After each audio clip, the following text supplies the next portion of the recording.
അസ്സലാമു അലൈക്കും. അൽഹംദുലില്ലാഹി റബ്ബിൽ ആലമീൻ വസ്സലാത്തു വസ്സലാമു അലാ റസൂലിഹിൽ അമീൻ വഅലാ ആലിഹി വസഹ്ബിഹി അജ്മഈൻ. റബ്ബി ഇശ്റഹ് ലി സദ്രി വയസ്സിർ ലി അംരി വഹ്ലുൽ ഉഖ്ദതം മിൻ ലിസാനി യഫ്ഖഹു ഖൗലി. അല്ലാഹു നമ്മുടെ ഈ നിമിഷങ്ങൾ നാളെ മരണപ്പെട്ട് അവൻ്റെ മുന്നിലെത്തുമ്പോൾ നമുക്ക് അനുകൂലമായി വിധി പറയുന്ന നിമിഷങ്ങളിൽ എഴുതി ചേർക്കുമാറാകട്ടെ. നമ്മൾ ഇൻഷാ അല്ലാഹ് ഇന്ന് നമസ്കാരത്തെക്കുറിച്ച്, ഇസ്ലാമികമായിട്ടുള്ള നമസ്കാരത്തെക്കുറിച്ച് എന്താണ് ഇസ്ലാം പറയുന്നത്, അതിനെ ഖുർആനൊക്കെ വെച്ചുകൊണ്ട് ഒരു പഠിക്കാനുള്ള ശ്രമമാണ് ഇൻഷാ അല്ലാഹ് ഇന്നത്തെ ക്ലാസ്സിലുണ്ടാകുക. നമ്മൾ 2 ക്ലാസ് മുന്നേ നോമ്പിനെ കുറിച്ച് പറഞ്ഞ അതേ ആമുഖം യഥാർത്ഥത്തിൽ നമസ്കാരം അടക്കമുള്ള എല്ലാ ആരാധനാ കർമ്മങ്ങൾക്കും ബാധകമാണ്. ഇതിൽ ഏറ്റവും നല്ലത്, നമുക്ക് തന്നെ ഇതിൻ്റെ ഒരു സീരിയസ്നെസ് മനസ്സിലാകാൻ നല്ലത് കണക്കുകൾ കൊണ്ട് തുടങ്ങുന്നതാണ്. നമ്മൾ നോമ്പിനെ കുറിച്ച് പറഞ്ഞതുപോലെ ഒരു 10-30 വർഷമൊക്കെ നമസ്കരിച്ച ആള് ഏകദേശം ഒരു 55,000 തവണയെങ്കിലും ജീവിതത്തിൽ നിസ്കരിച്ചിട്ടുണ്ടാവും. ഇത് പിന്നെ നമുക്ക് തന്നെ വെറുതെ ഒന്ന് ഇരുന്നിട്ട്, ഒരു ക്ലാസ് ഒന്നും അല്ലാതെ വെറുതെ ഒരു സ്ഥലത്ത് ഇരുന്ന് ആലോചിച്ചാൽ അതിൻ്റെ സീരിയസ്നെസ് മനസ്സിലാവും. 55,000 തവണ ഒരു കാര്യം ചെയ്തിട്ടുണ്ട് നമ്മൾ.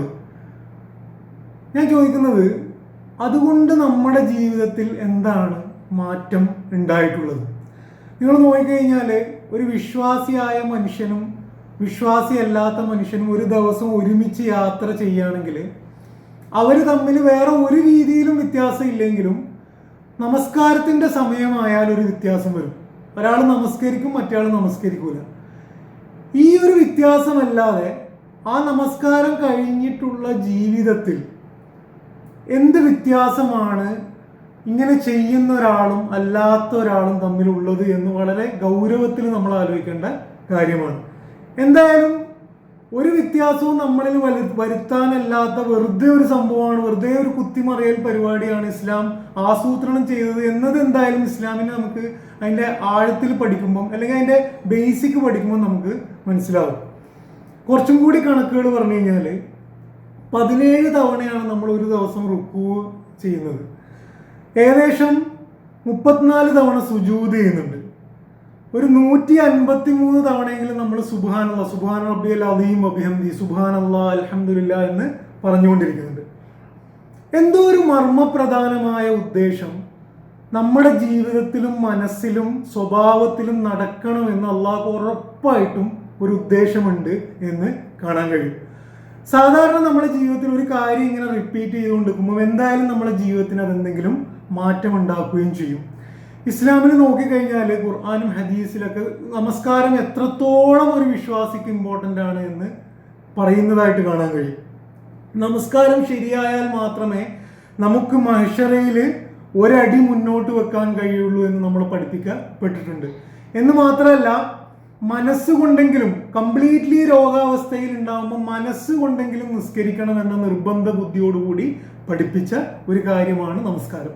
അപ്പോൾ ഇത് നമ്മൾ അറിയുക എന്നുള്ളത്, എത്ര പ്രായമായവരാണ് നമ്മളെങ്കിലും എങ്കിലും നമ്മളത് അറിയുക എന്നുള്ളത് വളരെ ഇമ്പോർട്ടൻ്റ്. എന്തുകൊണ്ടാണ് നമ്മൾ പരാജയപ്പെടുന്നതെന്ന് വെച്ച് കഴിഞ്ഞാൽ, നമ്മൾ നോമ്പിനെ കുറിച്ച് പറഞ്ഞതുപോലെ തന്നെ എങ്ങനെ ചെയ്യണം എന്ന് നമ്മളെ പഠിപ്പിച്ചിട്ടുണ്ട്, എന്തിനാണ് ചെയ്യുന്നത് എന്ന് നമ്മളെ പഠിപ്പിക്കപ്പെട്ടിട്ടില്ല, നമ്മളത് അന്വേഷിക്കാൻ നിന്നിട്ടുമില്ല. ലക്ഷ്യം വ്യക്തമല്ല എന്നുള്ളതാണ്. നമസ്കരിക്കൽ, സുജൂദ് ചെയ്യലും റുക്കൂ ചെയ്യലും ലക്ഷ്യമല്ല. സുജൂദിലൂടെയും റുക്കൂയിലൂടെയും ഒരു ലക്ഷ്യം എത്താനുണ്ട്. ആ ലക്ഷ്യം കിട്ടുക എന്നുള്ളത് വളരെ ഇമ്പോർട്ടൻ്റ് ആണ്. ഞാൻ പറഞ്ഞതുപോലെ തന്നെ ഇസ്ലാമിൻ്റെ ആരാധനാ കർമ്മങ്ങളുടെ ഒക്കെ ഒരു പ്രത്യേകത, അതൊക്കെ അസ്വാഭാവികമായിട്ടുള്ള ചലനങ്ങളാണ്. ഒരു പിന്നെ നിങ്ങൾ ഹജ്ജ് മുതൽ നോമ്പ് മുതലൊക്കെ നോക്കിക്കഴിഞ്ഞാൽ കുറേ ഇങ്ങനെ തിരിയുക, പിന്നെ നേരെ ഓടുക, കുമ്പിടുക, പിന്നെ പെട്ടെന്ന് തിന്നാതിരിക്കുക, അങ്ങനെ അസ്വാഭാവികമായ ചലനങ്ങളാണ്. ഇതിൻ്റെ ലക്ഷ്യം കൂടി അറിഞ്ഞിട്ടില്ലെങ്കിൽ കംപ്ലീറ്റ്ലി ഒരു മെഷീൻ വർക്ക് ചെയ്യുന്ന പോലെ അത് ഇങ്ങനെ പോയിക്കൊണ്ടിരിക്കാനുള്ള സാധ്യത വളരെ കൂടുതലാണ്. അപ്പോൾ ഇതിലും പ്രധാനപ്പെട്ടൊരു കാര്യമുണ്ട്, നമ്മളിതിൻ്റെ ലക്ഷ്യം മനസ്സിലാക്കിയിട്ടില്ലെങ്കിൽ. അതെന്താണെന്ന് വെച്ച് കഴിഞ്ഞാൽ, നമ്മളെ പുറത്തുനിന്ന് ഒരാൾക്ക് ഫീൽ ചെയ്യേണ്ടത് നമ്മൾ നമസ്കരിക്കുന്നവനാണ് എന്നതല്ല, നമ്മളൊരു നല്ല മനുഷ്യനാണ് എന്നുള്ളതാണ്. മതത്തിനെ പുറത്തുനിന്ന് ഫീൽ ചെയ്യേണ്ടത് ആ മതത്തിൽ കുറേ ആരാധനാ കർമ്മങ്ങളുണ്ട് എന്നതല്ല, ആ മതം കൊണ്ട് മനുഷ്യർ നന്നാവുണ്ട് എന്നുള്ളതാണ്. അപ്പം ഒരു മതത്തെ, ഇസ്ലാമിനെ നോക്കിയിട്ട് ആൾക്കാർ ഇസ്ലാം എന്താണ് എന്ന് ചോദിച്ചു കഴിഞ്ഞാൽ അതിൽ ഹജ്ജുണ്ട്, നോമ്പുണ്ട്, നമസ്കാരമുണ്ട്, ചടങ്ങുകളും കർമ്മങ്ങളും ഉണ്ട് എന്നാണ് പറയുന്നതെങ്കിൽ നമ്മൾ അവർക്ക് ഇതിലൂടെയുള്ള ഫലം അനുഭവിപ്പിച്ചിട്ടില്ല എന്നതും കൂടിയാണ് ഇതിൻ്റെ ഏറ്റവും വലിയൊരു ഇത്. പിന്നെ തീരെ നമ്മൾ ചർച്ച ചെയ്യപ്പെടാത്ത പോയ ആരാധനാ കർമ്മങ്ങളുടെ ഒരു കാര്യം, എല്ലാ ആരാധനാ കർമ്മങ്ങളും നിങ്ങൾ സൂക്ഷ്മതയിൽ പഠിച്ചു കഴിഞ്ഞാൽ അത് ജീവിതം എങ്ങനെയാണ് ജീവിക്കേണ്ടത് എന്നതിൻ്റെ സിംബോളിക് റെപ്രസെൻറ്റേഷൻ ആണ് എന്ന് കാണാൻ പറ്റും. ജീവിതത്തിൽ അള്ളാഹു നമ്മൾ എന്താണോ ചെയ്യേണ്ടത് എന്ന് പഠിപ്പിച്ചത് അതിൻ്റെ ബേസിക് മിനിമം റിക്വയർമെന്റ് നമ്മളെ കൊണ്ട് നിർബന്ധപൂർവം ചെയ്യിക്കുന്നതാണ് ഓരോ ആരാധനാ കർമ്മങ്ങളും. ജീവിതത്തിൽ ദാനം ചെയ്യണം എന്ന് അള്ളാഹു പഠിപ്പിക്കുന്നുണ്ട്. ആ ദാനം ചെയ്യുന്നതിന്റെ ബേസിക് മിനിമം റിക്വയർമെന്റ് ഒരു സിംബോളിക് ആയിട്ട് സക്കാത്തിലൂടെ നമ്മളെ പഠിപ്പിക്കുകയാണ്. ജീവിതത്തിലുടനീളം ദിക്ർ ചെയ്തുകൊണ്ട് അള്ളാഹിനെ കൂടെ കൊണ്ട് നടക്കണം എന്ന് നമുക്ക് നിർബന്ധമായും ചെയ്യേണ്ടതാണ്. അതിന്റെ ബേസിക് മിനിമം വളരെ ചുരുങ്ങിയ ലെവല് നമസ്കാരത്തിലൂടെ നമ്മളെ പഠിപ്പിക്കുകയാണ്. ഇത് ജീവിതത്തിൽ എന്താണോ ചെയ്യേണ്ടത് അതിന്റെ സിംബോളിക് റെപ്രസെന്റേഷൻ ആണ് ആരാധനാ കർമ്മങ്ങൾ എന്നും കൂടി മനസ്സിലാക്കിയാൽ നമുക്ക് ലോകത്തിന് മുന്നിൽ ഇതിനൊക്കെ ഒരു അർത്ഥമുണ്ട് എന്ന് കാണിക്കേണ്ട ബാധ്യത കൂടെ നമുക്കുണ്ട് എന്ന് നമുക്ക് മനസ്സിലാക്കാൻ കഴിയും. എന്താണ് നമസ്കാരത്തിന്റെ ലക്ഷ്യം എന്ന് ചോദിച്ചു കഴിഞ്ഞാല് നമുക്ക് അള്ളാഹു ഒരു ദൗത്യം പറഞ്ഞു തന്നിട്ടുണ്ട്. ആ ദൗത്യം ചെയ്യുക എന്നുള്ളത് ഇന്ന് തുടങ്ങിയിട്ട് അങ്ങോട്ട് വെറുതെ ചെയ്യാൻ കഴിയുന്ന ഒരു ദൗത്യമല്ല. അതിന് കുറേ കാര്യങ്ങൾ നമ്മളെ മനസ്സിൽ നടക്കേണ്ടതുണ്ട്. അതിൽ വളരെ മർമ്മപ്രധാനമായ 3 കാര്യങ്ങൾ നമസ്കാരത്തിലൂടെയാണ് നടക്കുന്നത്. ഒന്ന്, നമ്മുടെ മനസ്സിന്റെ ഒരു പ്രത്യേകത, നമ്മൾ നിരന്തരം അശ്രദ്ധമാകാൻ സാധ്യതയുണ്ട് എന്നുള്ളതാണ്. നമ്മുടെ ലക്ഷ്യം നിരന്തരം ഓർമ്മിപ്പിക്കുക എന്നുള്ളതാണ് നമസ്കാരത്തിന്റെ ഒരു ലക്ഷ്യം. രണ്ടാമത്, നമ്മൾ ചെയ്തുകൊണ്ടിരിക്കുന്നത് നല്ല പ്രവർത്തനമാകുമ്പോഴും അത് വേറെ ആർക്കെങ്കിലും വേണ്ടിയൊക്കെ ആയിപ്പോകാനുള്ള സാധ്യത വളരെ കൂടുതലാണ്. നീയത്തിൽ കളങ്കം വരാനുള്ള സാധ്യത കൂടുതലാണ്. ഈ നീയത്ത് കൃത്യമായിട്ട് അള്ളാഹു നമ്മുടെ ആദർശത്തിൽ ബന്ധിപ്പിക്കുക എന്നുള്ളതാണ് നമസ്കാരത്തിന്റെ രണ്ടാമത്തെ ലക്ഷ്യം. ഇതിന്റെ സിമ്പിൾ എക്സാമ്പിൾ ആണ്, നമ്മൾ നല്ല പ്രവർത്തനമായിരിക്കും ചെയ്യുന്നത്, പക്ഷെ നമ്മളെ തന്നെ സ്വയം കാണിക്കാനായിട്ട് പോവും ചില നമ്മളുടെ പ്രവർത്തനങ്ങൾ. ഇത് കൃത്യമാക്കുക എന്നുള്ളത്. മൂന്നാമത് മർമ്മപ്രധാനമായിട്ടുള്ള കാര്യം ആത്മീയമായ ഊർജം എന്നാണ്. എന്ന് പറഞ്ഞാൽ അള്ളാഹുവിന്റെ സാമീപ്യം നിരന്തരം അനുഭവിക്കാതെ അള്ള പറഞ്ഞ പണി നമുക്ക് ചെയ്യാൻ കഴിയുകയില്ല. അള്ളാഹിനെ അനുഭവിച്ചു കൊണ്ടേയിരിക്കണം. കാണാത്ത പടച്ചവനെ കണ്ടതുപോലെ അടുത്തുള്ളതുപോലെ അനുഭവിക്കാൻ കഴിയണം. ഈ 3മാണ് നമസ്കാരത്തിന്റെ ലക്ഷ്യം. ഇതിന്റെ ഏറ്റവും ശാസ്ത്രീയമായിട്ടുള്ള സംവിധാനമാണ് ദിവസത്തിന്റെ പല പല സമയങ്ങളിലായിട്ട് അള്ളാഹു സെറ്റ് ചെയ്ത് വെച്ചിട്ടുള്ളത് എന്ന് കാണാൻ പറ്റും. നമസ്കാരത്തിന്റെ ലക്ഷ്യം ഖുർആനിൽ പല സ്ഥലത്തായിട്ട് പറഞ്ഞിട്ടുണ്ട്. നമുക്ക് ഒരായത്ത് മാത്രം എടുത്തിട്ട് ഇന്നത്തെ ക്ലാസ് നമുക്ക് ഈ 3 കാര്യങ്ങളെ നമുക്ക് പഠിക്കാൻ ശ്രമിക്കാം. ഒരു സ്ഥലത്ത് അള്ളാഹു പറയുന്നത്, ഇന്ന സ്വലാത്ത തൻഹാ അനിൽ ഫഹ്ശാഇ വൽ മുൻകർ. നിങ്ങൾ നമസ്കരിച്ചാൽ ആ നമസ്കാരം കഴിഞ്ഞിട്ട് അടുത്ത നമസ്കാരം വരെയുള്ള സമയങ്ങളിൽ നിങ്ങളിൽ നിന്ന് തെറ്റുകൾ സംഭവിക്കാതിരിക്കാൻ കഴിയും. നിങ്ങൾക്ക് അതിനുള്ള പവർ കിട്ടും. വല ദിക്റുല്ലാഹി അക്ബർ. അള്ളാന്റെ ദിക്റാണ് എന്നാൽ നമസ്കാരത്തിന്റെ ലക്ഷ്യത്തിൽ വലുത്, അള്ളാനെ ഓർമ്മിക്കാൻ കഴിയുക എന്നുള്ളത്. ഇതില് തൻഹാ അനിൽ ഫഹ്ശാഇ വൽ മുൻകർ എന്ന് പറഞ്ഞ തെറ്റുകളിൽ നിന്ന് നമ്മളെ തടയും എന്ന് പറഞ്ഞതാണ് ലക്ഷ്യം ഓർമ്മിപ്പിക്കുക എന്ന നമസ്കാരത്തിന്റെ ലക്ഷ്യം. ലക്ഷ്യം നിരന്തരം എന്താ നമ്മുടെ ലക്ഷ്യം? തെറ്റ് ചെയ്യാതിരിക്കുക. എന്താണ് നമ്മുടെ ലക്ഷ്യം? പാവപ്പെട്ടവനെ സഹായിക്കുക. എന്താണ് നമ്മുടെ ലക്ഷ്യം? മനുഷ്യരോട് ചിരിക്കുക. എന്താണ് നമ്മുടെ ലക്ഷ്യം? ഒരു രോഗബാധിതനെ സന്ദർശിക്കുക. ഈ ലക്ഷ്യം നമ്മളെ നിരന്തരം ഓർമ്മിപ്പിക്കുക. തൻഹാ അനിൽ ഫഹ്ശാഇ വൽ മുൻകർ. രണ്ടാമത്തെ ലക്ഷ്യം വല ദിക്റുല്ലാഹി അക്ബർ. അള്ളാനെ ഓർമ്മിക്കാൻ കഴിയണം. നമുക്ക് അള്ളാനെ മറന്നു പോകും. നമ്മൾ വലിയ വർത്താനൊന്നും പറഞ്ഞിട്ട് കാര്യമില്ല, അള്ളാനെ നമ്മൾ മറന്നു പോകും. അള്ളാഹുവിനെ ഓർമ്മിപ്പിക്കുക എന്നുള്ളതാണ് ഇത്. ഈ അള്ളാനെ ഓർമ്മിക്കുന്നതിലാണ് നമസ്കാരത്തിന്റെ 3ാമത്തെ ലക്ഷ്യം. നീയത്ത് കൃത്യമാകുക. ആർക്ക് വേണ്ടിയാണ് ജീവിക്കേണ്ടത്, എന്താണ് നമ്മൾ ചെയ്യുന്നത് എന്നുള്ളത്. നമസ്കാരം എന്ന പദം, സ്വലാത്ത് എന്ന പദത്തിന്റെ അർത്ഥം എന്ന് പറയുന്നത് പ്രാർത്ഥനയുണ്ട്, പ്രകീർത്തനമുണ്ട്, ഒന്നിന്റെ അടുത്ത് ബന്ധപ്പെട്ട് കിടക്കുക എന്നുള്ളതുണ്ട്. എന്നാൽ നമുക്ക് നമസ്കാരം മനസ്സിലാകാൻ ഏറ്റവും നല്ലൊരു അർത്ഥം എന്ന് പറയുന്നത് ഒന്നിനെ കൃത്യമായി ഫോക്കസ് ചെയ്യുക എന്നുള്ളതാണ്. വസ്സലാത്തുൽ ജാമിയ, തവല്ല എന്ന് ഖുർആൻ ഉപയോഗിക്കുന്നത് പിന്തിരിഞ്ഞു പോവുക എന്നുള്ളതാണ്. അതിന്റെ നേരെ ഓപ്പോസിറ്റ് ആയിട്ട് ഖുർആനിൽ ഒരു സ്ഥലത്ത് സ്വല്ല എന്ന് ഉപയോഗിക്കുന്നുണ്ട്. ഒന്നിനെ നിരന്തരം ഫോക്കസ് ചെയ്യുക എന്നുള്ളതാണ് നമസ്കാരത്തിന്. പ്രാർത്ഥന എന്നുള്ളതും അതിന്റെ ഒരു അർത്ഥമാണ്, കാരണം നമ്മൾ പ്രാർത്ഥിക്കുന്നുണ്ട്. പക്ഷെ അള്ളാഹു എന്ന ഒരു പോയിന്റിനെ നിരന്തരം ഫോക്കസ് ചെയ്യുക എന്നുള്ളതാണ് നമസ്കാരത്തിന്റെ അർത്ഥമായിട്ട് നമുക്ക് കുറച്ചും കൂടി ഈസി ആയിട്ട് മനസ്സിലാക്കാൻ വേണ്ടി നമുക്ക് വേണമെങ്കിൽ അങ്ങനെ എടുക്കാം. നമസ്കാരം അള്ളാഹുവിന്റെ സാമീപ്യം നേടാനുള്ള ആത്മീയ ഊർജം എന്നുള്ളത് നമസ്കാരത്തിന്റെ ഏറ്റവും മർമ്മപ്രധാനമായ ലക്ഷ്യമാണ്.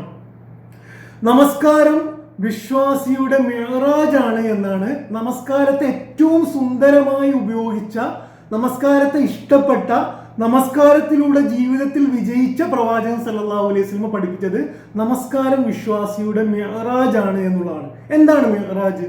മിഅ്റാജ് എന്ന് പറഞ്ഞു കഴിഞ്ഞാൽ പ്രവാചകൻ സല്ലല്ലാഹു അലൈഹി വസല്ലം അങ്ങേയറ്റത്തെ മാനസിക ബുദ്ധിമുട്ട് അനുഭവിച്ച ഒരു ഘട്ടം, ഏറ്റവും അടുത്ത രണ്ടുപേർ മരണപ്പെട്ട ആ സമയത്ത് പ്രവാചകനോട് അള്ളാഹു ചെയ്ത കാര്യം, പ്രവാചകനെ തന്നെ പടച്ചവന്റെ സാമീപ്യം ഏറ്റവും അടുത്ത് അനുഭവിപ്പിക്കുന്ന ഒരു അനുഭവം ഉണ്ടാക്കി. അതാണ് മിഅ്റാജ് എന്ന് പറയുന്നത്.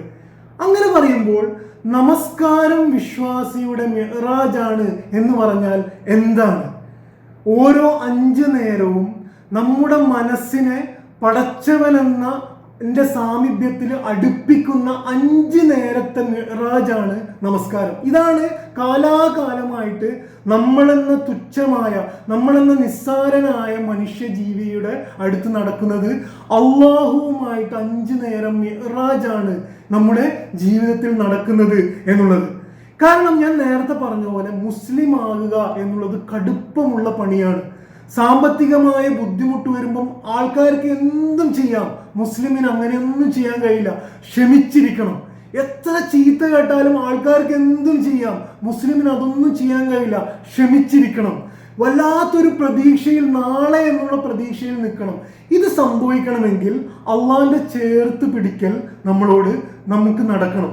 പ്രവാചകൻ സല്ലല്ലാഹു അലൈഹി വസല്ലമയോട് അദ്ദേഹത്തിന്റെ ജീവിതത്തിലെ എല്ലാ വേദനകളുടെ സമയത്തും അള്ളാഹു പറയുന്നത് നമസ്കരിക്കാനാണ് എന്ന് നിങ്ങൾ ഖുർആൻ മനസ്സിരുത്തി വായിച്ചാൽ കാണാൻ കഴിയും. നമുക്ക് ഏറ്റവും അറിയാവുന്ന ഒരു സൂറത്താണ് ഇന്നാ അഅ്തൈനാകൽ കൗസർ എന്ന് പറഞ്ഞാൽ പ്രവാചകൻ സല്ലല്ലാഹു അലൈഹി വസല്ലമ ഏറ്റവും ദുഃഖിതനായി, ആൺമക്കളുടെ മരണത്തിൽ പരിഹാസ്യനായി ഇരിക്കുന്ന സമയത്ത് പ്രവാചകനോട് അള്ളാഹു പറയുന്ന ആദ്യത്തെ കാര്യം നിനക്ക് സ്വർഗം ഒരുക്കിയിട്ടുണ്ട് എന്നുള്ളതാണ്. അതെനിക്ക് കിട്ടും, പക്ഷെ ഇപ്പോൾ നീ ചെയ്യേണ്ടത് എന്താണ്? ഫസ്വല്ലി ലിറബ്ബിക വൻഹർ, നീ നമസ്കരിക്കണം എന്നാണ്. സൂറത്ത് സബ്ർ പ്രവാചകനോട് ഒരു സ്ഥലത്ത് അള്ളാഹു പറയുന്നത് ഫസ്ബിർ അലാ മാ യഖൂലൂൻ, അവർ പറയുന്നതൊക്കെ നീ ക്ഷമിക്കണം. എന്നിട്ട് എന്താ നീ ചെയ്യേണ്ടത്? വസബ്ബിഹ് ബിഹംദി റബ്ബിക്, നീ സുബ്ഹാനല്ലാഹ് അൽഹംദുലില്ലാഹ് എന്ന് പറയണം. ഇത് നമസ്കാരത്തെ കുറിച്ചാണ് പറയുന്നത്. നമ്മൾ നമസ്കാരത്തിൽ പറയുന്നത് സുബ്ഹാനല്ലാഹ് അൽഹംദുലില്ലാഹ്.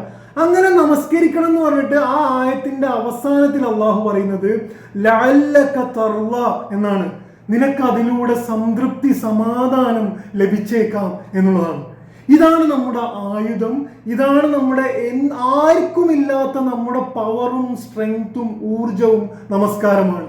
വിഷമമുണ്ടോ, ഓടിപ്പോയി മുസല്ലയിൽ കരഞ്ഞ് അള്ളാഹിനോട് നിസ്കരിക്കണം. ഇതാണ് വിശ്വാസി ചെയ്യേണ്ടത് എന്നുള്ളതാണ്. അപ്പൊ നമസ്കാരം എന്താണ് എന്ന് ചോദിച്ചു കഴിഞ്ഞാൽ 5 നേരം. ചിലപ്പോൾ നമുക്ക് ചില മലയാളം പദങ്ങൾ മതത്തിനോട് ചേർത്ത് വെക്കാൻ നമുക്ക് പേടിയാണ്. 5 നേരം അള്ളാഹുവിന്റെ കെട്ടിപ്പിടുത്തമാണ് നമസ്കാരം. 5 നേരം അള്ളാഹ് മാറോടണക്കുന്നതാണ് നമസ്കാരം. 5 നേരം പടച്ചവന്റെ ഏറ്റവും അടുത്ത് ചേർന്ന് നിന്ന് കരയാൻ കഴിയുന്ന അവസരങ്ങളാണ് നമസ്കാരം. ഇങ്ങനെ കൂടെ പച്ചയായിട്ട് നമുക്ക് മതത്തിന്റെ കാര്യങ്ങൾ പറയാൻ കഴിയണം എന്നുള്ളതാണ്. പക്ഷേ ഇത് പ്രവാചകൻ അനുഭവിച്ചതുപോലെ നമുക്ക് അനുഭവിക്കാൻ കഴിയണമെങ്കിൽ ചില കാര്യങ്ങൾ നമുക്ക് തിരിച്ചറിവ് ഉണ്ടാകണം. അതിലൊന്ന്, അള്ളാഹ് എവിടെയാണ് എന്നറിയണം. നമ്മൾ മുസ്ലിങ്ങളാണ് എന്ന് നമ്മൾ പ്രഖ്യാപിക്കുന്നതിന്റെ ഏറ്റവും അടിസ്ഥാനം ആദ്യത്തെ 1-ാം ക്ലാസ്സിൽ നമുക്ക് ഉണ്ടാവേണ്ട ഈമാൻ പടച്ചവനുണ്ട് എന്നുള്ളതാണ്. ഇതില്ലാത്തിടത്തോളം നമുക്ക് ഇസ്ലാമിന്റെ എല്ലാം പകുതിയെ അനുഭവിക്കാൻ കഴിയുള്ളൂ. അള്ള ഉണ്ട് എന്ന് നമുക്ക് വിശ്വാസമില്ലെങ്കിൽ നമുക്ക് കാലാകാലം ചെയ്യുന്നതുകൊണ്ട് ഇത് ഭയങ്കര സംഭവമായിട്ട് തോന്നും, ഇങ്ങനെ കുനിയലും സുജൂദ് ചെയ്യലും ഒക്കെ. പക്ഷെ ഇതൊന്നും അറിയാത്ത പുറത്തുനിന്ന് ഒരാളെ നോക്കിക്കഴിയുമ്പം അയാൾ കാണുന്നത് ശൂന്യതയിലേക്ക് നോക്കിയിട്ട് ഒരാൾ കുനിയുന്നു, എണീക്കുന്നു എന്നത് മാത്രമാണ്. എപ്പോൾ മാത്രമാണ് ഈ കുനിയൽ പ്രസക്തമാവുകയുള്ളൂ? മുന്നിൽ പടച്ചവനുണ്ട് എന്ന് നമ്മുടെ മനസ്സിന് ഈമാൻ ഉണ്ടാകുമ്പോൾ മാത്രമേ ഉള്ളൂ. അത് നമുക്ക് മാത്രം അറിയുന്ന, കാണുന്നവർക്ക് ഫീൽ ചെയ്യാത്തൊരു സാധനമാണ്.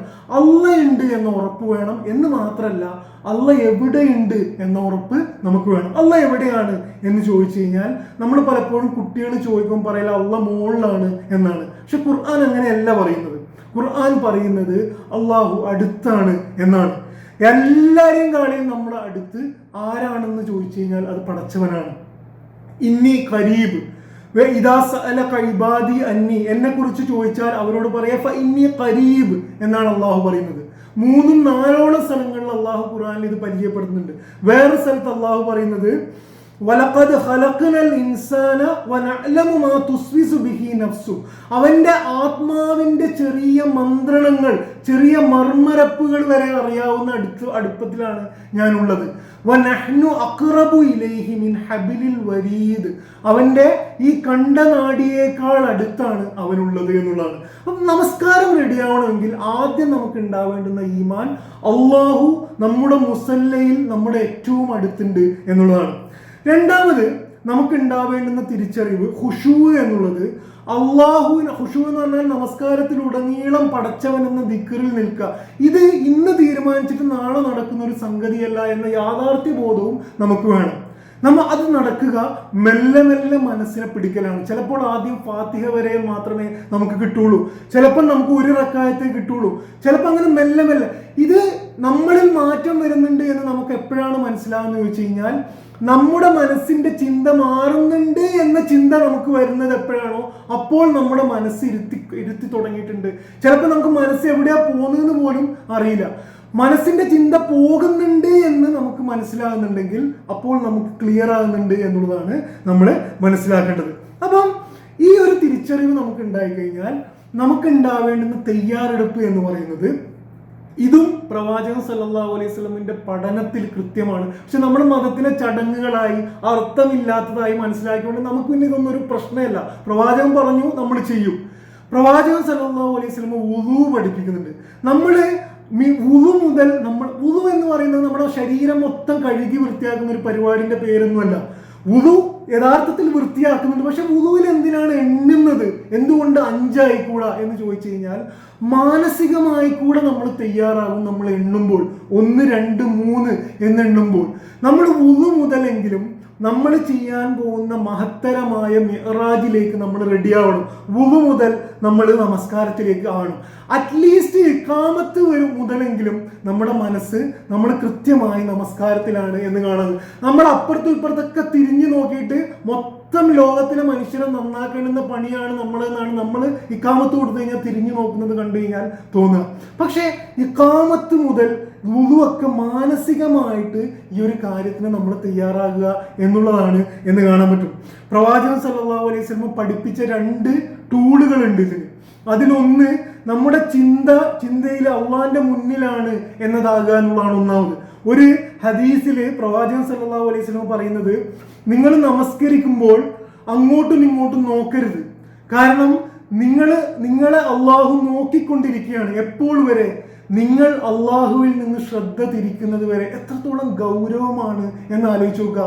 അള്ള നമ്മളെ നോക്കിക്കൊണ്ട് ശ്രദ്ധിച്ചു കൊണ്ടിരിക്കുമ്പോൾ നമ്മൾ ശ്രദ്ധ മാറ്റുക എന്ന് പറയുന്നത് എന്താണ് എന്ന് നമ്മൾ ആലോചിച്ച് നോക്കുക. അതുപോലെ ലാസ്റ്റ് നമസ്കാരമാണ് നമ്മളത് എന്ന് ആലോചിച്ച് നോക്കുക. എല്ലാ നമസ്കാരവും ഇത് വലിയ വർത്താനൊന്നുമല്ല. ലാസ്റ്റ് നമസ്കാരം ആകാം. ചിലപ്പോൾ ഈ സംസാരിച്ചുകൊണ്ടിരിക്കെ ഞാൻ മരണപ്പെട്ടു പോകാം. അപ്പം ലാസ്റ്റ് നമസ്കാരമാണ് എന്ന് നമ്മൾ ആലോചിക്കുക. അള്ളാന്റെ മുന്നിലാണ് എന്ന് ആലോചിക്കുക. അള്ളാന്റെ മുന്നിലാകുമ്പോൾ ആവി ഇടാൻ പറ്റുമോ എന്നുള്ളത് ഇതിന്റെ ചേർത്ത് നിങ്ങൾ ആലോചിക്കുക. നിങ്ങൾക്ക് ഏറ്റവും റെസ്പെക്റ്റ് ഉള്ള ഒരു മാനേജറിന്റെ മുന്നിൽ നിങ്ങൾ ആവി ഇടുമോ? നിങ്ങൾ പലതരത്തിലുള്ള ചേഷ്ടകൾ നമ്മൾ ചെയ്യുമോ? നമ്മൾ ഏമ്പക്കം വിടുമോ? അള്ളാന്റെ മുന്നിലാണെങ്കിൽ നിങ്ങൾ ഇത് ചെയ്യോ എന്ന് ചോദിച്ചു കഴിഞ്ഞാൽ അള്ളാന്റെ മുന്നിലാണ് എന്ന ബോധമില്ലാത്തത് കൊണ്ടാണ് നമ്മൾ ചെയ്യുന്നത് എന്നുള്ളത്. ഇതൊക്കെ ചെയ്യൽ നമ്മൾ ഒഴിവാക്കണം. നമുക്ക് വിജയിക്കണമെങ്കിൽ മാത്രം, അല്ലെങ്കിൽ ഒരു യാന്ത്രികമായിട്ട് നമുക്ക് ഇനി ജീവിതത്തിൽ വീണ്ടും ചെയ്തു പോകാം. അള്ളാന്റെ മുന്നിൽ ആവി ഇടരുത്. അള്ളാന്റെ മുന്നിൽ നമുക്ക് എത്രത്തോളം ആദരവോടുകൂടി ഒരു മനുഷ്യന് നിൽക്കാൻ കഴിയുമോ അത്രത്തോളം ആദരവോടുകൂടി നമുക്ക് നിൽക്കാൻ കഴിയണം. അടുത്ത കാര്യം, പറയുന്നത് എന്താണ് എന്നറിയണം. മദ്യം നിരോധിച്ചതിന്റെ രണ്ടാമത്തെ ഘട്ടത്തിൽ ഖുർആനിൽ ഒരു ആയത്തുണ്ട്. ആ ആയത്തിൽ പറയുന്നത് യാ അയ്യുഹല്ലദീന ആമനു ലാ തഖ്റബുസ് സ്വലാത്ത വ അൻതും സുകാറ. നിങ്ങൾ മദ്യപിച്ചുകൊണ്ട് നമസ്കാരത്തെ സമീപിക്കരുത്. അന്നേരം അവർക്ക് അങ്ങനെ ഒരു ഇളവുണ്ടായിരുന്നു. പക്ഷെ നമസ്കാരത്തിലേക്ക് സമീപിക്കുമ്പോൾ നിങ്ങൾ മദ്യപിച്ചിട്ട് സമീപിക്കരുത്. കാരണം എന്താണ്? ഹത്താ തഅലമു മാ തഖൂലൂൻ. നിങ്ങൾ എന്താണ് പറയുന്നത് എന്നപ്പോൾ നിങ്ങൾക്ക് അറിയാതെ പോകും എന്നാണ് അള്ളാഹു പറയുന്നത്. നമ്മളെ കുറിച്ച് ആലോചിച്ച് നോക്കുക. നമ്മൾ മദ്യപിക്കാതെയും നമസ്കാരത്തെ സമീപിച്ചിട്ട് എന്താണ് നമ്മൾ പറയുന്നത് എന്ന് നമുക്ക് എന്തെങ്കിലും അറിയുന്നുണ്ടോ? എത്ര വർഷമായി ഈ പരിപാടി തുടങ്ങിയിട്ട്? അറബിയിൽ പറഞ്ഞ വളരെ തുച്ഛമായ കുറച്ച് കാര്യങ്ങളുടെ മലയാളം പഠിക്കാൻ നമുക്ക് കഴിയുന്നില്ലെങ്കിൽ നമ്മൾ വലിയ കാര്യം പോലെ ഈ നമസ്കാരം 55,000 തവണയൊക്കെ ചെയ്യുന്നതിന്റെ അർത്ഥം എന്താണ്? നമ്മളെ കുറിച്ച് തന്നെ ചിലത് ചോദിക്കാനും കഴിയണം, ചിലത് യാന്ത്രികമല്ല. അങ്ങനെ ചെയ്തുകൊണ്ട് ചോദിച്ചത് നമുക്ക് പേടിയാണ്. പക്ഷെ പേടിക്കാതെ നിന്നിട്ട് എന്താണ് പുതുതായിട്ട് നമുക്ക് സംഭവിക്കുന്നത്? ഒന്നും സംഭവിക്കുന്നില്ല. ഇത് ചെയ്ത് തന്നെ നമ്മൾ ചിലപ്പോൾ പരാജയപ്പെട്ടതിലേക്ക് പോയിക്കൊണ്ടിരിക്കും. അപ്പൊ പറയുന്നത് അറിയുക എന്നുള്ളത് നമസ്കാരത്തിന്റെ ബേസിക് ആണ്, വളരെ സിമ്പിളാണ്. ഫാത്തിഹയുടെ അർത്ഥം അറിയുക എന്നുള്ളത്, സുബ്ഹാന റബ്ബിയൽ അളീം വബിഹംദിഹി, ഇതൊക്കെ അറിയുക എന്നുള്ളത് വളരെ സിമ്പിളായിട്ടുള്ള കാര്യമാണ്. ഇന്ന് ഈ റമദാനിൽ എൻ്റെ ഇമ്മീഡിയറ്റ് കൺസേൺ ആ അർത്ഥം പഠിക്കലാണ് എന്ന് നമ്മൾ വെക്കണം. ബാക്കിയൊക്കെ മാറ്റി വെക്കണം. നമസ്കാരം ശരിയായാൽ ഖദ് അഫ്ലഹൽ മുഅ്മിനൂൻ, നമസ്കാരം ശരിയായാൽ നമ്മൾ വിജയിച്ചു എന്ന് കാണാൻ കഴിയും. അപ്പം ഇനി നമസ്കാരത്തിന്റെ ഉള്ളടക്കം എന്താണ് നമസ്കാരത്തിൽ നമ്മൾ ചെയ്യുന്നത്? നമസ്കാരത്തിൽ ആകെ ചെയ്യുന്നത് സുജൂദും റുക്കൂവും മാത്രമാണ്. സുജൂദും റുക്കുവുമാണ് നമസ്കാരത്തിന്റെ ഉള്ളടക്കം. അതാണ് ഖുർആൻ അങ്ങനെയാണ് പഠിപ്പിക്കുന്നത്. സുജൂദും റുക്കുവും ചെയ്യാനുള്ള ആക്ഷൻസ് ആണ് ബാക്കിയെല്ലാം. റുക്കൂ ചെയ്യാനാണ് നമ്മൾ നിൽക്കുന്നത്, സുജൂദ് ചെയ്യാനാണ് നമ്മൾ അതിൻ്റെ ഇടയിൽ ഇരിക്കുന്നത്. സുജൂദും റുക്കുവുമാണ് നമസ്കാരത്തിന്റെ മർമ്മപ്രധാനമായിട്ടുള്ള കാര്യം. നമസ്കാരത്തിൽ നമ്മൾ പറയുന്ന കാര്യങ്ങൾ എന്തൊക്കെയാണ്? ആകെ 4 കാര്യങ്ങളെ നമ്മൾ നമസ്കാരത്തിൽ ചെയ്യുന്നുള്ളൂ. ഒന്ന് തസ്ബീഹാണ്, സുബ്ഹാനല്ലാഹ് എന്ന് പറഞ്ഞാൽ അള്ളാഹുവെ നീയാണ് പൂർണ്ണൻ എന്നതാണ് ഈ ഒരു വാക്കിന്റെ അർത്ഥം. കുറച്ചും ഇത് വലിയ സംഭവമായിട്ട് എടുത്തിട്ട് കാലാകാലം പഠിക്കാതിരിക്കുക. സുബ്ഹാനല്ലാഹ് എന്ന് പറഞ്ഞാൽ അള്ളാഹുവെ നീയാണ് കഴിവ് കൊണ്ടും അറിവ് കൊണ്ടും എല്ലാം കൊണ്ടും നീയാണ് പൂർണ്ണൻ, അതാണ് സുബ്ഹാനല്ലാഹ്. രണ്ടാമത് നമ്മൾ പറയുന്നത് അൽഹംദുലില്ലാ, സുബ്ഹാന റബ്ബിയൽ അളീം വബിഹംദിഹി. അൽഹംദുലില്ലാ എന്ന് പറഞ്ഞാൽ അള്ളാഹുവിന്റെ സൃഷ്ടിപ്പും കഴിവുകളും നമ്മുടെ മനസ്സിൽ ഇരിക്കുമ്പം അള്ളാഹിനോട് അൽഹംദുലില്ലാ, നീ തന്നെയാണ് എല്ലാത്തിനും കഴിഞ്ഞ് അള്ളാഹിനെ സ്തുതിക്കുകയാണ്, പ്രശംസിക്കലാണ് അൽഹംദുലില്ലാ. അതോടൊപ്പം നമുക്ക് തന്ന അനുഗ്രഹങ്ങൾക്ക് ഒരു ശുക്ർ പറയലാണ് അൽഹംദുലില്ലാ. മൂന്നാമത് തക്ബീറാണ്, അല്ലാഹു അക്ബർ, പടച്ചവനെ നീയാണ് ഏറ്റവും വലുത്. നാലാമത് പറയുന്ന കാര്യങ്ങളൊക്കെ നമ്മളെ ലക്ഷ്യം ഓർമ്മിക്കാൻ വേണ്ടി പറയുന്ന കുറച്ച് കാര്യങ്ങളാണ്. ഇതാണ് നമസ്കാരത്തിന്റെ ഉള്ളടക്കം. സുജൂദും റുക്കൂവും എന്ന് പറയുന്നതിന്റെ വാക്കുകൊണ്ട് പറയുന്നതാണ് സുബ്ഹാനല്ലാഹ്, അൽഹംദുലില്ലാഹ്, അല്ലാഹു അക്ബർ. സുബ്ഹാനല്ലാഹ്, അൽഹംദുലില്ലാഹ്, അല്ലാഹു അക്ബർ എന്നതിന്റെ ശരീരം കൊണ്ട് ചെയ്യുന്നതാണ് സുജൂദും റുക്കൂവും.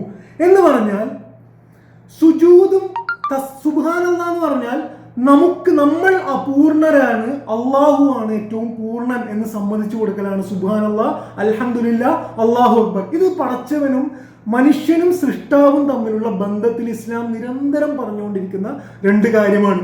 ഒന്ന്, അല്ലാഹും വലം യകുല്ലഹു കുഫുവൻ അഹദ്, പടച്ചവനും മനുഷ്യനും തമ്മിൽ ഒരു തരത്തിലും സത്താപരമായിട്ട് ബന്ധപ്പെടാൻ കഴിയുകയില്ല. അതേസമയം പടച്ചവൻ മനുഷ്യന്റെ ഏറ്റവും അടുത്താണ്. ഇതാണ് ഇസ്ലാം ദൈവത്തെ കുറിച്ച് പഠിപ്പിക്കുന്നത്. ഇത് കൃത്യമാകാത്തത് കൊണ്ടാണ് നമ്മളിൽ അവിശ്വാസവും കുഫറും ഉണ്ടാകുന്നത്. നമുക്ക് തന്നെ എല്ലാം ചെയ്യാൻ കഴിയും എന്നൊരു ബോധ്യം. ഇതിനെ നിരന്തരം പൊളിക്കുന്ന 2 പൊസിഷനാണ് സുജൂദും റുക്കുവും. ഇത് നിരന്തരം 17 തവണ എല്ലാ ദിവസവും ചെയ്യിക്കുന്നത് നമ്മുടെ മനസ്സിനെ പ്യുവർ ആക്കലാണ്. പടച്ചവന്റെ മുന്നിൽ എല്ലാം സമ്മതിച്ച് കിടക്കുക എന്നുള്ളതാണ് സുജൂദ്. അത് സമ്മതിച്ച് വാക്കുകൊണ്ട് സമ്മതിച്ചു കൊടുക്കലാണ് സുബ്ഹാനല്ലാഹ് അൽഹംദുലില്ലാഹ് എന്ന് പറയുന്നത്. അപ്പം ഇതാണ് ആകെ കൂടെ നമസ്കാരത്തിൽ സംഭവിക്കുന്നത്. അപ്പം തക്ബീർ നോക്കിക്കഴിഞ്ഞാൽ അല്ലാഹു അക്ബർ എന്ന് പറയുന്നത് നമ്മൾ ഇപ്പോൾ ചെയ്തുകൊണ്ടിരിക്കുന്ന എല്ലാത്തിനേക്കാൾ വലുത് അള്ളാഹു ആണ് എന്നാണ് നമ്മൾ ഓരോ സമയത്തേക്ക് അള്ളാഹു അക്ബർ എന്ന് പറഞ്ഞുകൊണ്ട് ചെയ്യുന്നത് എന്ന് കാണാൻ പറ്റും. അതേപോലെ തന്നെ തസ്ബീഹും തഹ്മീദും എന്ന് പറയുന്നത്. ഇതില് ഏറ്റവും സുന്ദരമായിട്ടുള്ള ഒരു കാര്യം ഖുർആൻ പഠിപ്പിക്കുന്നത്, നമ്മളല്ലാത്ത അള്ളാഹുവിന്റെ എല്ലാ സൃഷ്ടികളും ലോകത്ത് നിരന്തരമായിട്ട് സുബ്ഹാനല്ലാഹ് അൽഹംദുലില്ലാഹ് എന്ന് പറഞ്ഞുകൊണ്ടിരിക്കുന്നുണ്ട് എന്നാണ്. തുസബ്ബിഹു ലഹു സമാവാതു സബു വൽ അർളു വമൻ ഫീഹിന്ന. ഈ ലോകത്തിലെ എല്ലാ പ്രപഞ്ചത്തിലെ സൃഷ്ടികളും നിരന്തരം സുബ്ഹാനല്ലാഹ് അൽഹംദുലില്ലാഹ് എന്ന് പറഞ്ഞുകൊണ്ടിരിക്കുന്നുണ്ട്. പക്ഷെ നമുക്കത് മനസ്സിലാവില്ല എന്നാണ് ഖുർആൻ പഠിപ്പിക്കുന്നത്. അപ്പോൾ ഒരു വക്തിൽ നമസ്കരിക്കാതിരിക്കുമ്പോൾ ആകെ നമസ്കരിക്കാതിരിക്കുന്നത് നമ്മൾ മാത്രമേ ഉള്ളൂ എന്നതും നമുക്ക് ബോധ്യമാവണം. ഒരു വക്തിൽ നമ്മൾ നമസ്കരിക്കുമ്പോൾ എല്ലാ സൃഷ്ടിജാലങ്ങളുടെ കൂടെയാണ് നമ്മൾ അള്ളാഹുവിനെ സമ്മതിച്ചുകൊണ്ട് കുമ്പിടുന്നത് എന്ന സൗന്ദര്യവും അതിലുണ്ട്. അപ്പൊ നമ്മൾ മുസ്ലിങ്ങളായിട്ട് നമസ്കരിക്കുമ്പോൾ നമ്മൾ വിചാരിക്കുന്നത് ബില്യൺ കണക്കിന് മനുഷ്യരുടെ ഇടയിൽ നമ്മൾ കുറച്ചുപേർ നിസ്കരിക്കുന്നതാണ് എന്ന്. യഥാർത്ഥത്തിൽ വളരെ തുച്ഛമായ ആൾക്കാർ നമസ്കരിക്കാതിരിക്കുകയും സൃഷ്ടികളൊക്കെ കൂടെ നമ്മൾ നമസ്കരിക്കുകയാണ് ചെയ്യുന്നത് എന്ന് കാണാൻ കഴിയും. ഇനി ഞാൻ ആദ്യം പറഞ്ഞ ഒരു വിഷയം, നമസ്കാരം എന്ന് പറയുന്നത് നമസ്കാരത്തിന് ശേഷം എങ്ങനെ ജീവിക്കണം എന്നതിന്റെ സിംബോളിക് റെപ്രസെന്റേഷൻ ആണ് എന്നുള്ളത്. അള്ളാഹ് എന്താണ് നമ്മളെ പഠിപ്പിക്കുന്നത്? അള്ളാഹുവിനെല്ലാം സമ്മതിച്ചുകൊണ്ട് കുനിയാനാണ്. അങ്ങനെ കുനിഞ്ഞിട്ട് അവിടെ കിടന്നുകൊണ്ട് തന്നെ ജീവിതം അവസാനിപ്പിക്കാനല്ല, എന്നിട്ട് എണീക്കാനും നമ്മളോട് പറയുന്നു. ജീവിതത്തിലും ഇതുപോലെ ചെയ്യാൻ വേണ്ടിയിട്ടാണ്. എന്ത് ചെയ്യുമ്പോഴും ആദ്യം സുജൂദ് ചെയ്തിട്ടാണ് ചെയ്യേണ്ടത്. എന്ന് പറഞ്ഞാൽ മനസ്സുകൊണ്ട് അള്ളാഹനെ സമ്മതിച്ച് ബിസ്മില്ലാഹിർ, അതുകൊണ്ടാണ് പ്രവാചകൻ സല്ലല്ലാഹു അലൈഹി വസല്ലമയുടെ പ്രാർത്ഥനയിൽ ബിസ്മില്ലാഹിർ റഹ്മാനിർ റഹീം എന്ന് പറഞ്ഞുകൊണ്ട് നമ്മൾ തിന്നുന്നത് എന്തുകൊണ്ടാണ്? അള്ളാഹനെ സമ്മതിച്ചുകൊണ്ടാണ് ചെയ്യുന്നത്. ഒരു വണ്ടി ഓടിക്കുമ്പോൾ സുബ്ഹാനല്ലദീ സഖറ ലനാ എന്ന് പറഞ്ഞുകൊണ്ട് തുടങ്ങുന്നത് എന്തുകൊണ്ടാണ്? സുജൂദ് ചെയ്തിട്ടാണ് വണ്ടി ഓടിക്കാൻ തുടങ്ങുന്നത്. അള്ളാഹനെ സമ്മതിച്ചു കൊടുക്കുക, അള്ളാഹ്ക്ക് വേണ്ടിയാണ് ഈ പണി എന്ന് മനസ്സിൽ നിയ്യത്താക്കുക. അള്ളാഹനെ കൂടെ കൊണ്ട് നടന്നുകൊണ്ട് ജീവിതത്തിലെ എല്ലാ പണിയും ചെയ്യുന്നതിന്റെ സിംബോളിക് റെപ്രസെന്റേഷൻ ആണ്. നമ്മൾ ളുഹറിന് സുജൂദ് ചെയ്താൽ ളുഹർ മുതൽ അസ്ർ വരെയുള്ള ജീവിതത്തിൽ സുജൂദ് ചെയ്തിട്ടാണ് ഓരോ പ്രവർത്തനം ചെയ്യേണ്ടത് എന്നതാണ് ഇസ്ലാമിന്റെ ഏറ്റവും സുന്ദരമായ പാഠം. ഈ ഒരു അർത്ഥത്തിൽ ലക്ഷ്യം വെച്ചുകൊണ്ട് നമുക്ക് പഠിക്കാൻ കഴിയണം. അങ്ങനെ പഠിക്കുമ്പോൾ മാത്രമാണ് നമുക്ക് പിന്നെ ജീവിതത്തിൽ എന്ത് ചെയ്യുമ്പോഴും നമ്മൾ ആലോചിക്കുക, ബിസ്മിയും സുബ്ഹാനല്ലാഹ് എന്ന് പറഞ്ഞു തുടങ്ങിക്കഴിഞ്ഞാൽ പിന്നെ നമുക്ക് വേണ്ടി, നമ്മളെ പൊക്കി കാണിക്കാൻ വേണ്ടിയോ ഏതെങ്കിലും ഭൗതികമായ ശക്തിക്ക് വേണ്ടി നമുക്ക് ഒന്നും ചെയ്യാൻ കഴിയില്ല. റബ്ബനാ തഖബ്ബൽ മിന്ന എന്ന് പറഞ്ഞുകൊണ്ട് നമ്മളൊരു പ്രവൃത്തി അവസാനിപ്പിച്ചാൽ ആർക്കെങ്കിലും വേണ്ടി നമുക്ക് ചെയ്യാൻ കഴിയില്ല. നമുക്ക് വേണ്ടി മാത്രം അള്ളാഹു എന്ന നിയ്യത്ത് നമുക്ക് കൃത്യമാകും എന്ന് കാണാൻ പറ്റും. അതേപോലെ സുജൂദ് എന്ന് പറയുന്നത് അള്ളാഹുവിനോട് ഏറ്റവും അടുത്ത് നിൽക്കുന്ന ഒരു പൊസിഷനാണ് എന്ന് കാണാൻ പറ്റും. അപ്പൊ രണ്ടും നടക്കും. അള്ളാഹിനെ സമ്മതിച്ചു കൊടുക്കുന്ന ആ പൊസിഷനാണ് അള്ളാഹു പറയുന്നത് വസ്ജുദ് വഖ്തരിബ്. അള്ളാഹിനെ സുജൂദ് ചെയ്തിട്ട് അള്ളാഹിനെ സമ്മതിച്ചു കൊടുക്കുമ്പോഴാണ് നമ്മൾ അള്ളാഹുവിന്റെ ഏറ്റവും അടുപ്പം എന്നാണ് ഇസ്ലാം പഠിപ്പിക്കുന്നത്. പ്രവാചകൻ സല്ലല്ലാഹു അലൈഹി വസല്ലമ എന്ത് സന്തോഷം വരുമ്പോഴും ആദ്യം സുജൂദ് ചെയ്യുന്നിരുന്നു എന്ന് കാണാൻ കഴിയും. ഇനി നമ്മളെ ലക്ഷ്യം ഓർമ്മിപ്പിക്കുന്ന കാര്യങ്ങളെ കുറിച്ച് നോക്കുക. വജ്ജഹത്തു എന്ന് പറയുന്നത് നമ്മൾ ഓതുന്നത് ലക്ഷ്യം ഓർമ്മിപ്പിക്കലാണ്. ഇയ്യാക നഅ്ബുദു വഇയ്യാക നസ്തഈൻ എന്ന് ഫാത്തിഹയിൽ പറയുന്നത് ലക്ഷ്യം ഓർമ്മിപ്പിക്കലാണ്. ഇഹ്ദിന സിറാത്തൽ മുസ്തഖീം എന്ന് പറഞ്ഞുകൊണ്ട് നമ്മൾ പ്രാർത്ഥിക്കുന്നത് ലക്ഷ്യം ഓർമ്മിപ്പിക്കലാണ്. ഇനി ഒരു രസമുള്ള കാര്യം എന്താണെന്ന് വെച്ച് കഴിഞ്ഞാല്, നമ്മൾ തന്നെ നമസ്കാരത്തിൽ പറയുന്നുണ്ട് അള്ളാഹ് കേൾക്കുന്നുണ്ട് എന്നുള്ളത്. സമീഅല്ലാഹു ലിമൻ ഹമിദ. ആരാണോ ഹംദ് പറയുന്നത് അത് അള്ളാഹ് കേൾക്കുന്നുണ്ട് എന്ന് നമ്മൾ തന്നെ പ്രഖ്യാപിക്കുകയാണ്. ആരോടാണ് പ്രഖ്യാപിക്കുന്നത്? നമ്മളെ വർത്താനം കേട്ടാൽ വിചാരിക്കും അടുത്ത വീട്ടിൽ ആരോടാണ് പറയുന്നത്.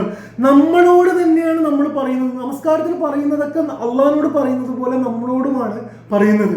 സമീഅല്ലാഹു ലിമൻ ഹമിദ എന്ന് കോൺഫിഡൻസോട് കൂടിയാണ് നമ്മൾ പറയുന്നത്. ഇപ്പോൾ നമ്മൾ ഹംദ് പറയുമ്പോൾ അള്ളാഹ് കേൾക്കുന്നുണ്ട് എന്നുള്ളത്. ഇനി നമസ്കാരത്തിൽ ഏറ്റവും ബ്യൂട്ടിഫുൾ ആയിട്ടുള്ള ഒരു സമയമുണ്ട്, അത് അത്തഹിയാത്താണ്. അത്തഹിയാത്തിൽ നമ്മൾ ലോകത്തിൽ 3 ആൾക്കാരെ ഒരുമിച്ച് പിടിച്ചുകൊണ്ട് ഷഹാദത്ത് ചെയ്യുന്ന ഏറ്റവും സുന്ദരമായിട്ടുള്ള, നമുക്ക് അനുഭവിക്കാൻ കഴിഞ്ഞാൽ ഒരു നമസ്കാരം മതി നമ്മുടെ ജീവിതം മാറ്റാൻ. അത്തഹിയാത്തിൽ എന്താ നമ്മൾ പറയുന്നത്? അത്തഹിയാത്തു വൽ മുബാറകാത്തു സ്വലവാത്തു ത്വയ്യിബാത്തു ലില്ല എന്നൊക്കെ പറഞ്ഞുകൊണ്ട് നമ്മൾ എന്താ ചെയ്യുന്നത്? അള്ളാഹുവിനെ പ്രകീർത്തിക്കുകയാണ്. അത് കഴിഞ്ഞിട്ട് അസ്സലാമു അലൈക അയ്യുഹൻ നബിയു, നിങ്ങൾ ആലോചിച്ച് നോക്കുക, നമുക്ക് ഏറ്റവും ഇഷ്ടം പ്രവാചകനെ ഒന്ന് നേരിട്ട് കണ്ട് സലാം പറയലാണ്. നിങ്ങൾ എല്ലാ ദിവസവും നമ്മൾ പ്രവാചകനോട് സലാം പറയുന്നുണ്ട്. അസ്സലാമു അലൈക അയ്യുഹൻ നബിയു എന്ന് നമസ്കാരത്തിൽ നമ്മൾ പറയുന്നുണ്ട്. അത് കഴിഞ്ഞിട്ട് നമ്മൾ സലാം പറയുന്നത് അസ്സലാമു അലൈന വ അലാ ഇബാദില്ലാഹി സാലിഹീൻ, ലോകത്തിലെ ഉടനീളമുള്ള വിശ്വാസികളോട് നമ്മൾ സലാം പറയുകയാണ്. എന്നിട്ട് ഈ 3 പേരെയും സാക്ഷ്യം വെച്ചുകൊണ്ട് നമ്മൾ ഒന്നും കൂടി മുസ്ലിം ആവുകയാണ്. അഷ്ഹദു അല്ലാ ഇലാഹ ഇല്ലല്ലാഹ് വ അഷ്ഹദു അന്ന മുഹമ്മദർ റസൂലുള്ളാഹ്. നിങ്ങൾ ആലോചിച്ച് നോക്കുക, ഈ പരിപാടിയൊക്കെ നമ്മുടെ മനസ്സിൽ ഒരു ദിവസം അറിയേണ്ടതുപോലെ മനസ്സറിഞ്ഞ് നടന്നു കഴിഞ്ഞാൽ നമ്മളെക്കാൾ നല്ലൊരു മനുഷ്യൻ ലോകത്തിന് പിന്നെ ആസ്വദിക്കാൻ കഴിയുമോ എന്ന് ആലോചിച്ച് നോക്കുക. ഈ നിരന്തരം പ്രവാചകനോട് സലാം പറയുമ്പോൾ പ്രവാചകനെ മനസ്സിൽ കാണാൻ കഴിഞ്ഞിരുന്നെങ്കിൽ നമുക്ക് എത്ര സ്നേഹം പ്രവാചകനോട് ഉണ്ടാവുമായിരുന്നു. അള്ളാഹുവിനോടാണ് എല്ലാ അത്തഹിയാത്തും പറഞ്ഞുകൊണ്ടിരിക്കുന്നത് എന്ന് നമുക്കറിയുമായിരുന്നെങ്കിൽ അള്ളാഹ് ഇല്ലാത്തൊരു നിമിഷം നമ്മുടെ ജീവിതത്തിൽ ഉണ്ടാവുമായിരുന്നോ? അഷ്ഹദു അല്ലാ ഇലാഹ ഇല്ലല്ലാഹ് എന്ന് പറഞ്ഞ് നിരന്തരമായി നമ്മൾ മുസ്ലിമായി കൊണ്ടിരിക്കണം എന്നതും കൂടി അള്ളാഹു അതിലൂടെ പഠിപ്പിക്കുന്നു. ഒരാൾ ഇസ്ലാമിലേക്ക് കടന്നു വരുമ്പോഴാണ് അഷ്ഹദു അല്ലാ ഇലാഹ ഇല്ലല്ലാഹ് എന്ന് പറയാം. ഇവിടെ നമ്മളോട് അള്ളാഹു പറയുന്നത് എല്ലാ വക്തും നമ്മളെ തന്നെ ഓർമ്മിപ്പിക്കാൻ ഞാൻ ഇസ്ലാമിലേക്ക് വീണ്ടും വീണ്ടും വരുന്നുണ്ട് എന്നുള്ളതാണ്. ഇതാണ് നമസ്കാരം എന്ന നമ്മുടെ ജീവിതത്തിൽ സംഭവിക്കുന്ന ഏറ്റവും സുന്ദരമായ ഒരു പ്രക്രിയയുടെ ആശയം. നമുക്കിത് മനസ്സിലാകാത്തത് കൊണ്ടാണ് 23 വർഷം കൊണ്ട് വിപ്ലവം സാധിച്ച ആ ഒരു കൂട്ടരെ നമുക്ക് ഫോളോ ചെയ്യാൻ കഴിയാത്തത് എന്ന് കാണാൻ കഴിയും. നമുക്ക് ഓരോ വക്ത് കഴിഞ്ഞിട്ടും നമ്മുടെ ആത്മാവ് നമസ്കാരത്തിന് വേണ്ടി വിശക്കുന്നുണ്ട്. നമുക്കറിയാത്തത് കൊണ്ടാണ്. അള്ളാഹിന്റെ സാമീപ്യത്തിന് വേണ്ടിയിട്ട് നമ്മുടെ ആത്മാവ് വിശക്കുന്നുണ്ട്. ഓരോ വക്ത് കഴിയുമ്പോഴും അടുത്ത വക്തിന് വേണ്ടിയിട്ട് ആത്മാവ് വിശക്കുന്നുണ്ട്. നമ്മൾ അതിന് വേണ്ട ഭക്ഷണം കൊടുക്കുന്നില്ല, നമുക്ക് ഇഷ്ടവുമല്ല എന്നത് കാണാൻ പറ്റും. പ്രവാചകൻ സല്ലല്ലാഹു അലൈഹി വസല്ലം എപ്പം വിഷമം വരുമ്പോഴും ബിലാൽ റളിയല്ലാഹു അൻഹുവിനോട് പറയുന്നത്, നീ നമസ്കാരത്തിന് വേണ്ടി തയ്യാറാകൂ ബിലാലെ, എനിക്ക് കുറച്ച് സമാധാനം തരൂ ബിലാലെ എന്ന് കാണാൻ കഴിയും. അപ്പം ഇതാണ് നമസ്കാരത്തിന്റെ ഉള്ളടക്കം. എങ്ങനെയാണ് നമസ്കാരം ഒരു വിശ്വാസിക്ക് കോൺഫിഡൻസ് കൊടുക്കുക എന്ന് നിങ്ങൾ ആലോചിച്ച് നോക്കുക. 5 നേരം ഈ ലോകത്തിലെ ഏറ്റവും പവർഫുൾ ആയിട്ടുള്ള ഒരാളുമായിട്ട് നമുക്ക് നമ്മുടെ പേഴ്സണൽ കാര്യം പറയാനുള്ള ഒരു ബന്ധം ഉണ്ടെങ്കിൽ ഈ ലോകത്തിൽ നമുക്ക് എത്ര പവർ ഉണ്ടാവും എന്നതിനെ നിങ്ങൾ ഈ ലോകത്തിന്റെ ഓരോ ഇല വീഴുന്നതിനെയും കൺട്രോൾ ചെയ്യുന്ന ഒരു ശക്തിയുമായിട്ട് ഒരു മുലാഖാത്ത് 5 നേരം ഉണ്ടാകുന്നവരാണ് നമ്മൾ എന്നത് നമുക്ക് യഥാർത്ഥത്തിൽ കോൺഫിഡൻസ് തരേണ്ടതുണ്ട്. 2 കാര്യങ്ങൾ കൂടെ പറഞ്ഞിട്ട് ഞാൻ അവസാനിപ്പിക്കുകയാണ്. ഒന്നാമത്തത്, നമ്മൾ മദ്രസകൾ മുതൽ കേൾക്കുന്ന പ്രവാചകൻ സല്ലല്ലാഹു അലൈഹി വസല്ലമയുടെയും സഹാബത്തിൻ്റെയും ഒരു കാര്യമാണ്, പ്രവാചകന്റെ പുറകിലിരുന്ന് നമസ്കരിക്കുമ്പോൾ പ്രവാചകൻ നമസ്കാരത്തിൻ്റെ ഇടയിൽ കരയുന്നതിൻ്റെ ശബ്ദം ഒരു പാത്രത്തിൽ വെള്ളം ചൂടാക്കുമ്പോഴുള്ള ആ പതക്കുന്ന ശബ്ദം പോലെ നമുക്ക് കേൾക്കാൻ കഴിയും എന്ന്. ഇതൊക്കെ നമ്മൾ വളരെ വൈകാരികമായിട്ട് മതപ്രഭാഷണത്തിൽ കേട്ടു പോകാറുണ്ട്.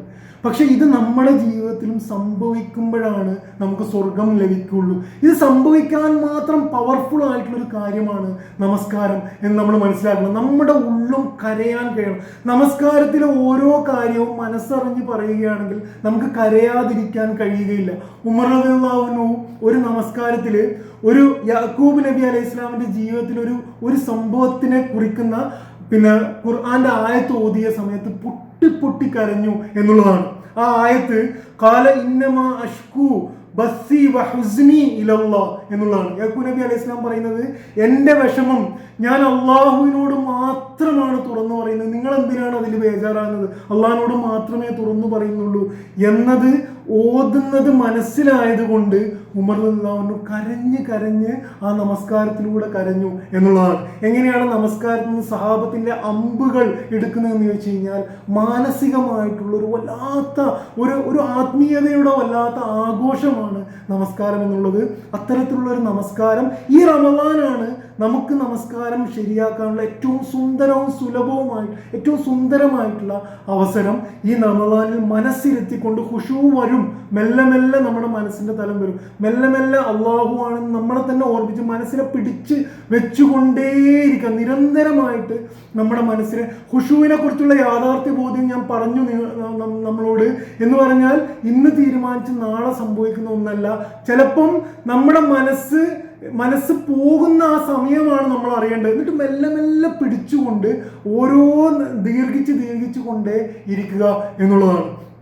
ഖുർആൻ ഒരു സ്ഥലത്ത് ഹാഫിളു അലസ്വല വസ്വലാത്തിൽ ഉസ്ത, നിങ്ങളുടെ തിരക്കുകൾക്കിടയിലുള്ള നമസ്കാരത്തെ നിങ്ങൾ സൂക്ഷിക്കൂ എന്ന് പറയുന്നത് നമ്മൾ ജോലി തിരക്കിൻ്റെ ഒക്കെ ഇടയിലുള്ള ളുഹറും അസറും ഒക്കെ നമുക്ക് ഭയങ്കരമായിട്ട് സൂക്ഷിക്കാൻ കഴിഞ്ഞാൽ നമ്മളിൽ ഉണ്ടാകുന്ന പരിവർത്തനം എന്ന് പറയുന്നത് നമുക്ക് ഊഹിക്കാവുന്നതിൻ്റെയും അപ്പുറമായിരിക്കും എന്ന് പറഞ്ഞുകൊണ്ട് നമ്മുടെ ഈ റമദാൻ നമസ്കാരം ഏറ്റവും സുന്ദരമാക്കാൻ കഴിയുന്ന നിമിഷങ്ങളായി മാറട്ടെ എന്ന് പടച്ചവൻ നമ്മുടെ റമദാൻ നമസ്കാരം കൂടി ശരിയാക്കാനുള്ള ഒരു റമദാനായി മാറ്റി തരുമാറാകട്ടെ. നമസ്കാരത്തിലൂടെ അള്ളാഹുവിനെ നിരന്തരം നമുക്ക് അനുഭവിക്കാൻ കഴിയുന്ന ഓരോ നിമിഷങ്ങളാക്കി നമസ്കാരത്തിൻ്റെ നിമിഷങ്ങൾ മാറ്റി തരുമാറാകട്ടെ. അള്ളാഹു അത്തഹിയാത്തിലൊക്കെ നിരന്തരം ഷഹാദത്ത് പുതുക്കി പുതിയ മുസ്ലിമായി മനുഷ്യർക്കൊക്കെ നന്മയിലൂടെ അനുഭവിക്കാൻ കഴിയുന്ന മുസ്ലിങ്ങളായി നമ്മളെ അള്ളാഹു മാറ്റി തരുമാറാവട്ടെ. നമ്മുടെ ഈ നിമിഷങ്ങളിലൂടെ ലോകത്തുടനീളം ദുഃഖവും ദുരിതവും അനുഭവിക്കുന്ന, രോഗം കൊണ്ട് ബുദ്ധിമുട്ടുന്നവരുടെ രോഗങ്ങൾ അള്ളാഹു മാറ്റിക്കൊടുക്കുമാറാവട്ടെ. നിങ്ങൾക്കെല്ലാവർക്കും റമദാൻ എല്ലാ നിമിഷങ്ങളും അനുഗ്രഹീതമായ റമദാൻ നേരുന്നു. റബ്ബന തഖബ്ബൽ മിന്ന ഇന്നക അൻത സമീഉൽ അലീം വതുബ് അലൈനാ ഇന്നക അൻത തവ്വാബുർ റഹീം. ആമീൻ ആമീൻ ബിറഹ്മതിക യാ അർഹമർ റഹീമീൻ. വആഖിറു ദഅവാന അൽഹംദുലില്ലാഹി റബ്ബിൽ ആലമീൻ. അസ്സലാമു അലൈക്കും വറഹ്മത്തുള്ളാഹി.